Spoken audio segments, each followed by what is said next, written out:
शख्सियत के साथ करो वफा, आ जाओ सफा। सफा गारमेंट्स लाया है धमाकेदार वेडिंग सीजन ऑफर, जहां हर लिबास में है शान और अंदाज। Readymade sherwani, readymade suit, readymade blazer और रेडीमेड इंडो वेस्टर्न की खरीदारी पर। आशिर खान जो कि हाई कोर्ट के एडवोकेट है, उन्होंने जो है HYC चंदा चोरों के ताल्लुक से आज एक प्रेस मीट मुनक्किद की थी। उनका ये कहना है कि चंदा चोरों के अकाउंट में कई करोड़ रुपए थे, लेकिन जो है उनके अकाउंट को फ्रीज किया गया था। लेकिन अब जो है लैक ऑफ एविडेंस, यानी पुलिस ने जो है कुछ खास एविडेंस पेश नहीं किए थे कोर्ट में, जिसकी वजह से चंदा चोरों के अकाउंट को फिर से फ्रीज किया गया। यानी अब जितने चाहे, जितने करोड़ चाहे वो पैसे निकाल सकते हैं।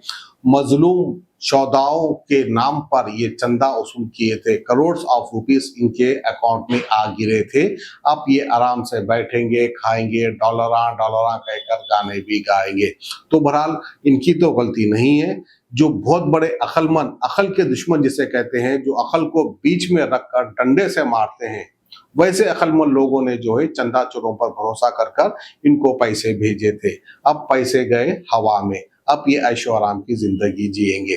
तो आइए हाई कोर्ट के एडवोकेट आशिर खान इसके ताल्लुक से क्या कह रहे हैं, आप सुनिए। आप सभी लोगों का बहुत बहुत शुक्रिया, आप लोग हमारे पास आए। ये कॉन्फ्रेंस करने का रीज़न ये था कि जैसा आप लोग जानते हैं, पिछले करीब 1.5 साल से एक FIR हुई थी। 1.5 साल पहले हम एक FIR कर रहे थे हैदराबाद यूथ करेज HYC के प्रेसिडेंट और उनके जो पार्टनर थे उन दोनों के ऊपर चीटिंग केस बुक हुआ था। ये लोग फ़लस्तीन के नाम पे जो है क्राउड फंडिंग कर रहे थे सोशल मीडिया के ज़रिए। FIR होने के बाद में पुलिस वाले इनके अकाउंट चेक करे और देखे गए 4 अकाउंट्स में करीब अब 5 करोड़ रुपीस इनके अकाउंट में थे। हमारे एक कंप्लेन में एक FIR हुई, उसके बाद एक अकाउंट फ्रीज हुआ, फिर और 3 अकाउंट्स में हैज देखकर टोटल 4 अकाउंट्स फ्रीज हुए थे। ये तो ईमानदार तौर पे ईमानदारी से पुलिस ऑफिसर करे थे। उसके बाद वो case SIT special investigation team CCS को ट्रांसफर हुआ था। इसके बाद वो लोग जो है एक टीम ऑफ लॉयर को रख के हाई कोर्ट अप्रोच हुए थे अकाउंट डिफ्रीज कराने के लिए। उनको हाई कोर्ट से कोई रिलीफ नहीं मिली थी। फिर डायरेक्शन मिला के ट्रायल कोर्ट जाइए। ट्रायल कोर्ट गए, वहाँ भी हम फाइट करें। ट्रायल कोर्ट में भी हमको कोई जो है रिलीफ नहीं मिली, अकाउंट फ्रीज हो गई थी। फिर वापस हाई कोर्ट में भी वो रिट पिटीशन बंद कर दी, कोई भी किस्म की रिलीफ नहीं मिली। जब से FIR हुआ, जब से लेके अभी तक पिछले 1.5 साल से वो अकाउंट सारे फ्रीज थे। 5 करोड़ के ऊपर इसमें पैसे थे। अब 1.5 साल के बाद में police last month lack of evidence के तौर पर फाइनल रिपोर्ट आई। वो इन टाइम हम चैलेंज करें, अभी तक वो पेंडिंग है petition trial court. Pending this petition, pending this case, हमको भी मालूम पड़ा कि उनके बैंक अकाउंट्स डीफ्रीज हो चुके हैं और वो लोग पैसे विड्रॉ कर रहे हैं और स्टार्ट हो गया पैसे विड्रॉ करना। अब जितना मैं फाइट कर सकता था, जितना मैं करा एज ए लॉयर, कानून के दायरे में रह के कोर्ट में मैं काम करा। मैं शुक्रगुजार हूँ जुडिशल सिस्टम, जुडिशरी का, एक्चुअली कोर्ट का, हाई कोर्ट का, जो कि हमारे हक में पहले फैसला दिए थे। अब पुलिस की जो है इन्वेस्टिगेशन ऐसी आई कि विदाउट कंसिडरिंग डिटेल्स, जो हालात थे उस टाइम पे गाजा में, उसको कंसिडर नहीं करे वो लोग। और ये जो हंड्रेड्स ऑफ लोग डोनेशन करे, इन लोगों का भी स्टेटमेंट रिकॉर्ड नहीं करके बहुत लूक वार्म तौर पे काम करके जो है लैक ऑफ एविडेंस की रिपोर्ट डाल के जो है ये पेंडिंग दिस अकाउंट्स डिफ्रीज हो चुके हैं। और ठीक है, उनके पास भी लॉयर है, वो लोग काम कर रहे हैं। उनके पास भी काफ़ी अच्छी टीम ऑफ लॉयर्स थी। हम भी, हमारे पास जो हो सकता था हम करें, without any political support, without any political background में ये एज अ लॉयर काम करा। मेरे पास कुछ लोग आए थे, उनकी बात सुन के मैं काम करा और यहाँ तक लाए। हमारे कंप्लेनेंट सिर्फ 500 रुपीज़ के कंप्लेन देकर हम यहाँ तक ये केस लेकर आए थे। और आगे जो होता देखेंगे इंशाल्लाह, फिर हम फाइट करेंगे। सर, अब आप क्या केस बुक करेंगे सर? जैसा कि डिफ्रीज हो गया, वो लैक ऑफ एविडेंस बुक है, जो कि आप एविडेंस तो दिए होंगे तो जाके फ्रीज हो गए जी। तो इसके बाद आपका फर्दर हम चैलेंज कर रहे हैं उनकी जो लैक ऑफ एविडेंस रिपोर्ट है, उस पर हम चैलेंज करें, वो पेंडिंग है रिपोर्ट। अच्छा, तो सोर्सेज सर, सोर्सेज से ये कहना है, हाँ ये कंफर्म है। बैंक वाले पुलिस डिफ्रीज नहीं करी, पुलिस करी डिफ्रीज नहीं, पुलिस नहीं करी, बैंक के कोई आले ओहदे वाले को मैनेज करके डिफ्रीज करा है। पुलिस बैंक को डायरेक्शन दी तो फ्रीज हुआ था। Okay. फिर पुलिस ही डायरेक्शन दिए बैंक को तो डीफ्रीज। डिफ्रीज होने के बाद आप क्या पुलिस पुलिस को से कौन सा कंफर्म कर रहे डिपार्टमेंट हैं? डायरेक्शन ये सिट के पास केस चल रहा था, स्पेशल स्पेशल इन्वेस्टिगेशन टीम पास। सीसीएस के पास केस चल रहा था। डिफ्रीज होने के बाद आप पुलिस से कुछ भी इंफॉर्मेशन निकाले? नहीं, अभी हमारी वो लोग जो है ना हमको कुछ इन्फॉर्मेशन भी नहीं दे रहे थे, लेकिन समहाउ मैं मालूम किया, लेकिन अकाउंट्स डिफ्रीज हो गए। और उनकी जो इन्फॉर्मेशन थी यही थी कि लैक ऑफ एविडेंस, आपके पास एविडेंस नहीं है बोल के बोले। उन लोग जो है जो भी इंक्वायरी करे, इन्वेस्टिगेशन करे, एविडेंस नहीं है बोल के बोले, उसके बुनियाद पर नोट डाले, हम चैलेंज करे। एक अमाउंट कितना टोटल था सर जब ये 5 freeze करोड़ किया चेंज हुआ थे इनके 4 अकाउंट्स में, 5 करोड़ के ऊपर पैसे थे। 5 करोड़ 60 लाख बोल रहे सर। 19 लाख कुछ थे, 5 करोड़ चेंज थे जी। HYC टीम का ये कहना है कि ये जो न्यूज डिफ्रीज किया है ये पूरी फेक है, इस तरह की कोई भी डिफ्रीज अभी तक नहीं हुई है करके। चलो, बहुत और अच्छी कुछ बात चैनल्स है। पे भी जो न्यूज स्टडी थी उन लोग के खिलाफ भी लोग FIR करने जा रहे हैं, इस तरह की इन्फॉर्मेशन आ रही है। ठीक है, अगर डिफ्रीज मेरे को जो मालूम हुआ अभी डिफ्रीज हुआ बोल के अकाउंट, अगर ये बात गलत है तो बहुत अच्छी बात है। पुलिस एक रिपोर्ट देना, मीडिया में प्रेस रिलीज करना, क्योंकि उन्होंने भी इलेक्शन भी लड़ रहे हैं और पुलिस का काम है कि ये प्रेस रिलीज करना। लेकिन ये तो पास ऑन पेपर है कि लैक ऑफ एविडेंस की रिपोर्ट डाले हैं पुलिस वाले, उनके पास एविडेंस नहीं है बोल रहे वो, जबकि हंड्रेड्स ऑफ लोग जो है डोनेशन दिए थे फलस्तीन के नाम पे। और उस टाइम पे UN की रिपोर्ट थी, आप लोग देखे न्यूज में, इंटरनेशनल मीडिया हाउसेस CNN हो, BBC हो, वो लोग पब्लिश करेंगे, कोई भी कंट्री वहाँ पे जा नहीं सक रही थी। और हमारे पास एम्बेसी टू पैलेस्टाइन का लेटर था कि ये लोग किसी को बोले नहीं क्राउड फंडिंग करने के लिए, ना कि गवर्नमेंट, इंडियन गवर्नमेंट को सपोर्ट करी है वॉर के टाइम पे।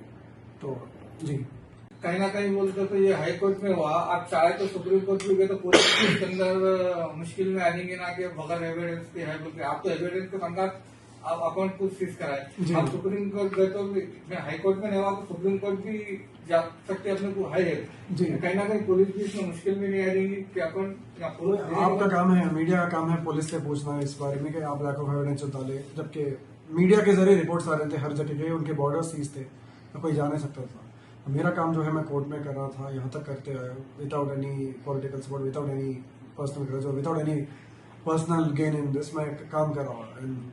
ठीक है, आप इतने इफेक्ट्स लगाए अवेयरनेस के लिए, आवाम को कुछ मैसेज देना चाह रहे हैं? कुछ दिन तो नहीं ये हुआ कि पब्लिक के थोड़े आंखें खुल गए इसमें, और फंडिंग जो हो रही थी फलस्तीन के नाम पे वो रुक गई। और अब ठीक है, वो लोग इलेक्शन भी लड़ रहे हैं, उनके मालूम पड़ा मेरे को, ठीक है, अब इनके ऊपर केसेस पेंडिंग है, वो लड़ रहे हैं। और अच्छी चीज़ है, डेमोक्रेसी, हर किसी को राइट है इलेक्शन लड़ने का, एक मौका पब्लिक इनको दे रही है और ये लोग भी पब्लिक को बात रख रहे हैं अपनी। अब इनके ऊपर ऑलरेडी केसेस थे, PD एक्ट हुआ था कुछ, वो फिर कैंसिल हुआ, और मल्टीपल केसेस थे पेंडिंग, वो अपनी जगह इलेक्शन लड़ रहे हैं। मेरा उनसे कुछ और कुछ लेना देना नहीं है। अब ये यहाँ पे जो कितने है अकाउंट से HYC यूज कर रही है HYC? वो और काफी ज्यादा है, लेकिन जो फ्रीज हुए थे 4 अकाउंट्स थे, 4 अकाउंट फ्रीज हुए थे जी। और रिमेनिंग वो पुलिस को मालूम, देखिए हमारे तो रिपोर्ट नहीं दी पुलिस वाले, टोटल कितने अकाउंट्स ऑपरेट कर रहे वकील थे। साहब एक छोटा सवाल है, जिस तरह से लोग इलेक्शन में लड़ रहे हैं, इलेक्शन में लड़ने का नॉमिनेशन डालते वक्त अपने ऊपर कितने केसेस है, अपने पास कितना अमाउंट है, वो सब डालना पड़ता। ऑलरेडी ये लोग पीरियड में थे, उसमें अपडेट नहीं करने का मकसद क्या होगा? आप उनसे पूछिए ना, क्योंकि 28 केसेस तो थे। कानून के तौर पर आपसे पूछ रहा हूँ कि इसमें डाल सकते हैं या नहीं डाल रिफॉर्म में सकते? वो मेंशन नहीं किया है ना, तो अच्छा। कितने पेंडिंग केसेस है, कितने उसके अंडर ट्रायल्स है। अच्छा, नहीं करे हैं बोल के सुना था मैं, लेकिन 28 केसेस पहले थे, उसमें काफी हद तक केसेस कॉम्प्रोमाइज विड्रॉ हुए इनके। अभी भी कुछ अबाउट 14-15 केसेस के ऊपर ही कुछ इनके ऊपर पेंडिंग है अभी भी। वो डालना नॉमिनेशन तो डालना जरूरी रहता ना। हाँ जी जी। सर ये न्यूज के रिलेटेड नहीं है सर, ऐसा पर्सनल ऐसा करिए बोल के उन लोगों का कुछ एविडेंस बताए थे बोल के बोले एक इंटरव्यू के थ्रू, जी वो बेसिस पर उन लोगों को रिमाइंड नहीं हुआ करते और इजीली उन लोगों का लैक ऑफ एविडेंस बोल के उनके केस को रद्द किया बोल के एक सोर्स ऑफ एक न्यूज चैनल ने इंटरव्यू दिए थे। जी हाँ, अब देखिए लोग जो इन्वेस्टिगेशन लगा रहे आप हाँ। और आपकी कुछ टीम बता रहे। जी नहीं, पुलिस जो है इन्वेस्टिगेशन जो करी बहुत लुकवार्म था मेरे हिसाब से, और 1.5 साल के बाद उन्होंने ये चार्जशीट फाइल करे, मतलब रिपोर्ट डाले, फाइनल रिपोर्ट के लैक ऑफ एविडेंस की रिपोर्ट बना के डाले हैं। ये तो फॉर श्योर है। मेरे को ये मालूम पड़ा अकाउंट्स डीफ्रीज हो गए, अगर फ्रीज अभी भी है जो बोल रहे हैं लोग तो ठीक है, पुलिस का काम है ना आगे आके बोलना। वो लोग कुछ रिपोर्ट में ये नहीं डाले, सिर्फ लैक ऑफ एविडेंस बोल के डाले ना, प्रेस रिलीज करे। टोटल ये 5 करोड़ का जो आप बता रहे हैं, जी। इसके अलावा टोटल इनको कितना चंदा आया था, ऐसा कुछ रिपोर्ट अपने पास कितना है? ये पुलिस का काम है। देखिए पूरे डिटेल इन्वेस्टिगेशन का ना, ये तो सिर्फ बैंक अकाउंट्स में थे, फिर कैश तो अकाउंटेबल है और देखिए मेरा पर्सनल कुछ भी नहीं है इनसे। मैं एज अ लॉयर काम कर रहा था और honestly I am telling again, मैं बहुत क्लियरली बोलता हूँ, मेरे को इतना नहीं है कि मीडिया में आऊँ एड्रेस करूँ बार बार, मेरे को नहीं पसंद। बट ये केस ऐसा था कि सोशल मीडिया पे ही हुआ, ये प्लेटफॉर्म पे ये जो स्कैम हुआ था सोशल मीडिया प्लेटफॉर्म पे ही हुआ। सोशल मीडिया के जरिए ही जो है ना बढ़ता गया और लोगों के जो है ना प्रॉब्लम्स में आते गए। तो इसीलिए मैं मजबूरन आप लोगों के जरिए एक एड्रेस करना पड़ा मेरे को। और अभी भी मैं जो एड्रेस कर रहा हूँ, ये स्कैम ऐसा है, केस ऐसा है कि भाई सोशल मीडिया पे ही हर चीज चली इसकी। यही रीजन था कि मेरे को पहले भी मैं मीडिया में एड्रेस किया था एक दो बार, और अब एड्रेस करना पड़ा मेरे को, और else I would never do this. और ठीक है, और मेरा इनसे पर्सनल कुछ भी नहीं, इनके ऊपर और भी केसेस चल रहे थे, कुछ 27-28 केसेस थे जो कि कुछ कॉम्प्रोमाइज विड्रॉ हुए, स्टिल अभी कुछ 14-15 केसेस पेंडिंग है इन लोगों के ऊपर, वो अलग है। लेकिन मेरा उनसे कंसर्न है, as a lawyer I was working on this case. इनको कोर्ट से तो कुछ रिलीफ नहीं मिली, अब पुलिस यहाँ पे ऐसा ये करी है। प्रेजेंटली अब आपको क्या, आपका मोटिव क्या है? मेरा मोटिव कुछ नहीं, हम जो केस था उसमें हम फाइट कर रहे थे। अब लैक ऑफ एविडेंस की रिपोर्ट को हम चैलेंज करें, हम वो कंटिन्यू करेंगे जी। बट हमारा ये था कि पुलिस बहुत ही लोगों अब तरफ पे काम करे यहाँ पे जी। वो अकाउंट सीज होने के बाद आपसे भी बोलते हो, अप्रोच होने की बहुत कोशिश करे, बोल के झगड़ा था, ऐसा क्या, या कितनी सच्चाई है इसमें? ठीक है, वो तो होते रहते चीजें, ये देखिए इसमें क्या कर सकते हैं। अब हम पब्लिक लाइफ में काम कर रहे हैं, हमारा ऑफिस खुला है, हर किसी के लिए लोग आते हैं, हर कोई अप्रोच होता है। नहीं, आवाम को भी मालूम है, काफी लोग को मालूम है, ये पैसा फलस्तीन का था, ये चंदा करके मंगाए। कुछ लोग बोलते थे आपको स्क्रीन शॉट भेजिए, अमाउंट डाले तो भेजिए, हम भी इतनी मदद करने के बाद क्या पुलिस को ये नहीं दिख रहा था कि ये प्रूफ?